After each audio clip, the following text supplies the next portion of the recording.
হাইকোর্টের রায়কে স্বাগত জানালেও পূর্ব ঘোষিত কর্মসূচি অনুযায়ী মন্ত্রণালয় অভিমুখে যাত্রা শুরু করেছে আন্দোলনরত ডাক্তাররা। দর্শক সেখানে আছেন আমাদের সহকর্মী নাবিল জাহাঙ্গীর, সরাসরি যুক্ত হচ্ছি তার সঙ্গে।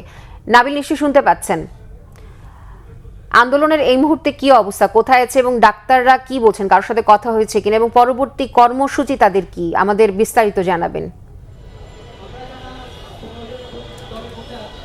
ত্রিনা, আপনি জানেন যে 5 দফা দাবি নিয়ে কিন্তু আজকে সকাল থেকেই ডাক্তাররা সারা দেশ জুড়ে কিন্তু আন্দোলন শুরু করেছেন এবং তারা বহির্বিভাগে যে চিকিৎসা সেবা সেটিও কিন্তু তারা বন্ধ রেখেছেন। এবং তারপরে আমরা দেখেছি যে তাদের পূর্ব ঘোষিত কর্মসূচি অনুযায়ী তারা কেন্দ্রীয় শহীদ মিনারে একটি সমাবেশ করেছেন এবং সেখান থেকে পদযাত্রা নিয়ে তারা স্বাস্থ্য মন্ত্রণালয়ের দিকে যাচ্ছিলেন এবং তখন হাইকোর্টের যে মোড় রয়েছে সেখানে কিন্তু তাদেরকে পুলিশের বাধার মুখে পড়তে হয় এবং তারপর এখানেই তারা আসলে অবস্থান কর্মসূচি শুরু করেন। তখন আমরা দেখেছি যে তাদের সাথে কথা বলে যেটি জানতে পেরেছি, স্বাস্থ্য মন্ত্রণালয়ের সাথে তাদের কথা হয়েছে এবং তারা তাদের 15 সদস্যের একটি প্রতিনিধি দলকে আলোচনার জন্য মন্ত্রণালয়ে আহ্বান জানিয়েছেন। এবং এই মুহূর্তে আপনি নিশ্চয়ই দেখতে পাচ্ছেন এখানে যারা আসলে অবস্থান করছেন আন্দোলনরত ডাক্তাররা, তারা নিজেদের মধ্যে আলাপ আলোচনা করে কিছুক্ষণ আগেই কিন্তু আমরা শুনেছি যে 15 সদস্যের একটি প্রতিনিধি দল তারা ঘোষণা করেছেন এবং এই দলটি স্বাস্থ্য মন্ত্রণালয়ে যাবে, সেখানে গিয়ে আলাপ আলোচনা করবে এবং সেখানে আলাপ আলোচনা করার পর এখানে তারা ফিরে আসবেন এবং তাদের যে বাকি 4 দফা রয়েছে সেগুলো কতটা মানা হয়েছে কিংবা মানা হয়নি